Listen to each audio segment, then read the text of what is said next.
Renewable energy minister हमारे आदरणीय हरदीप सिंह डंग जी, भाई संजय दुबे जी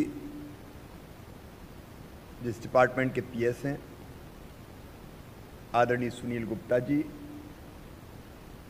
सक्सेना जी, उपस्थित मित्रों,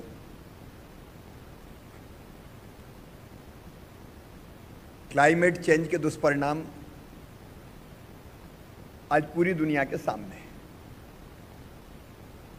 ग्लोबल वार्मिंग का असर हर तरफ दिखाई दे रहा है। मध्य प्रदेश की अगर बात करें तो अभी मुझे एक टास्क फोर्स बनानी पड़ी बाढ़ से निपटने के लिए,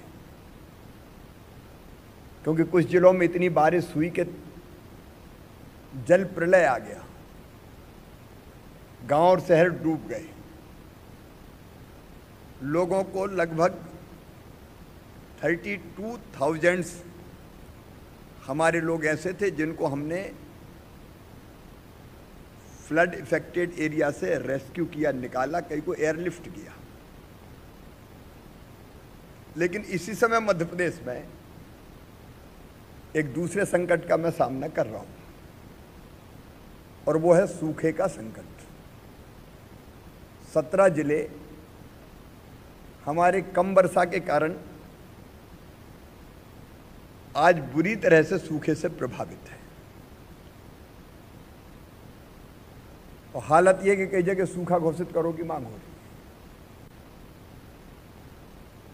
है। एक तरफ बाढ़, दूसरी तरफ सूखा। प्रकृति का जो शोषण हमने किया है उसके दुष्परिणाम सामने आ रहे हैं।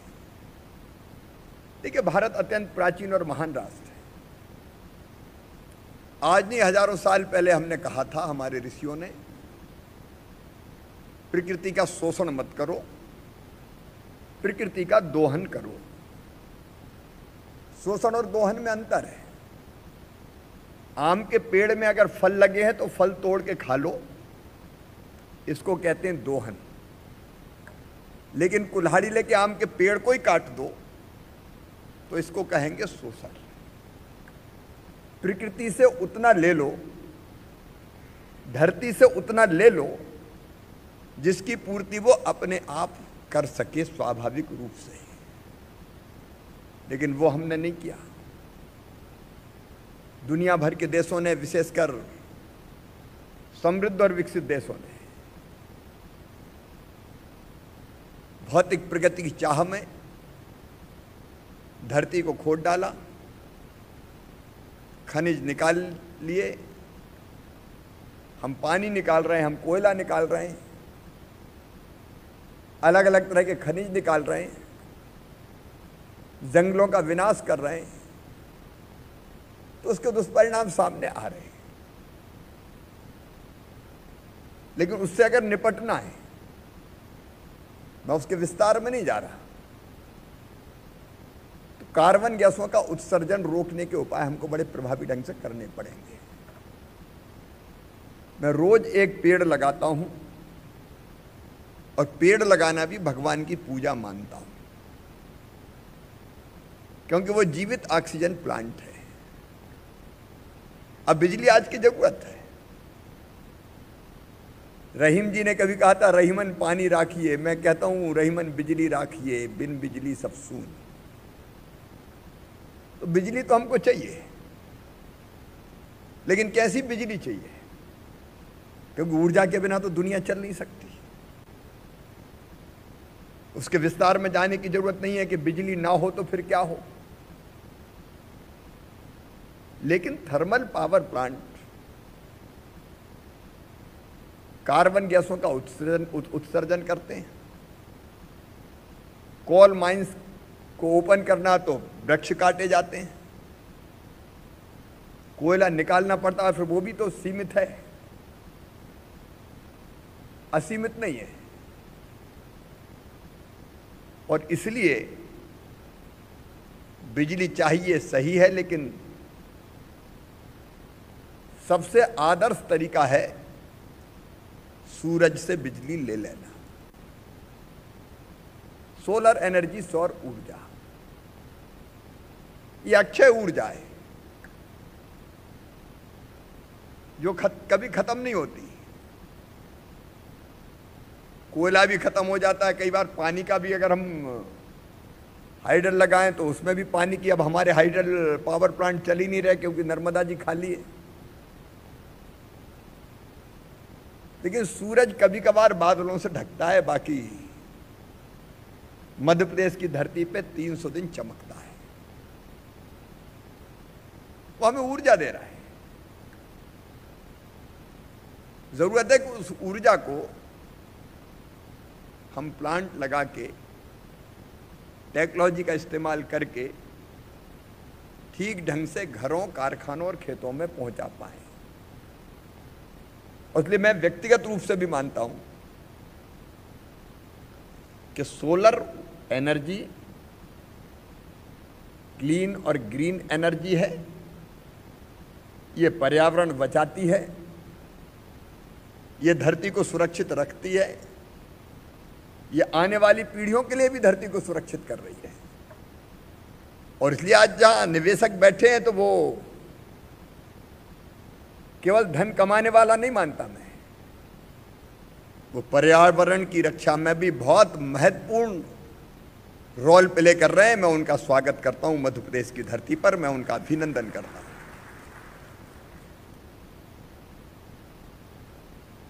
अब green lungs of India Madhya Pradesh को हमको बनाना है। मतलब हम लोगों ने अभियान चलाया हुआ है,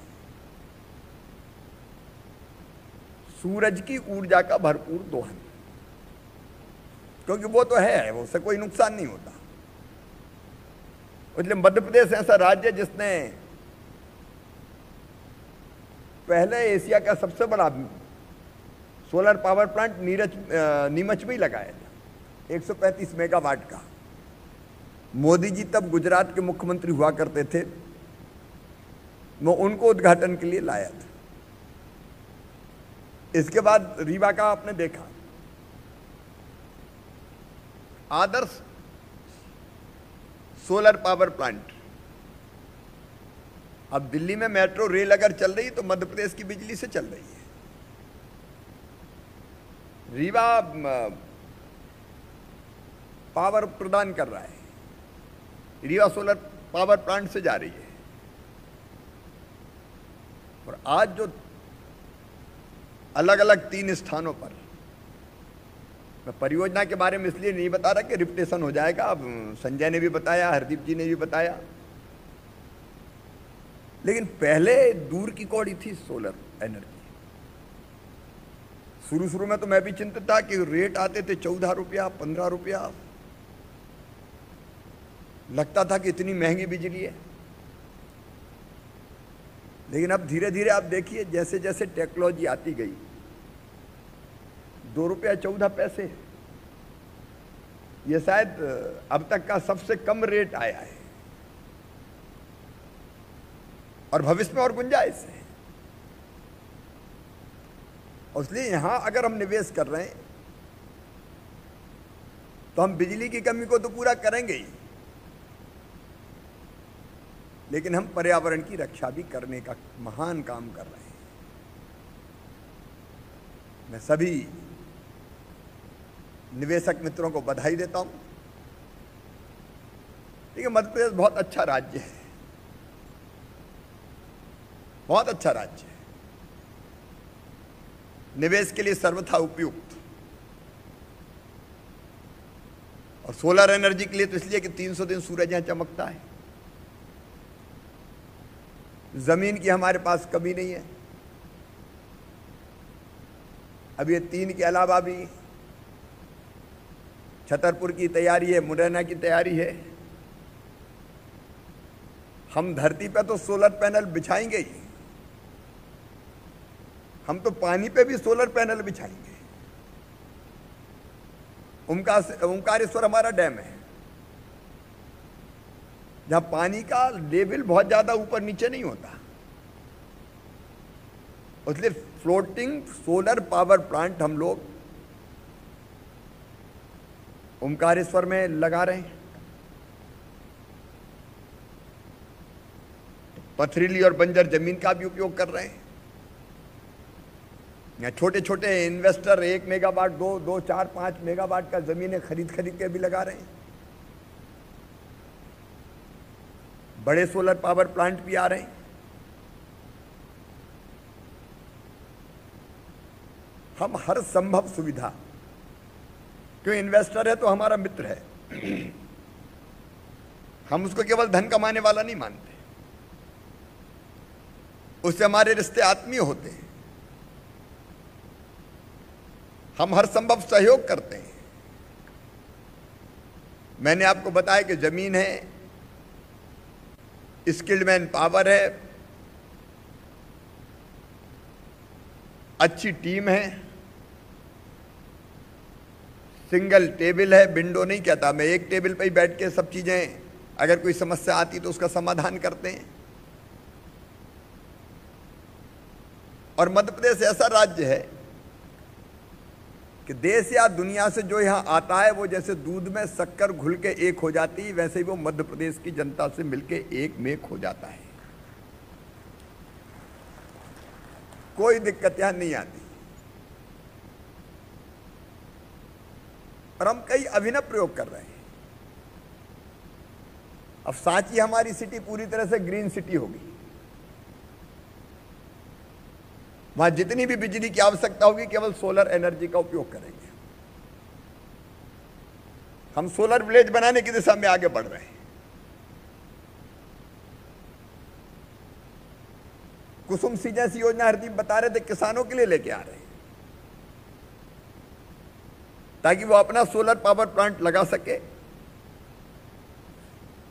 खुद की सिंचाई का इंतजाम भी कर सके और बेच के कुछ पैसा भी कमा सके।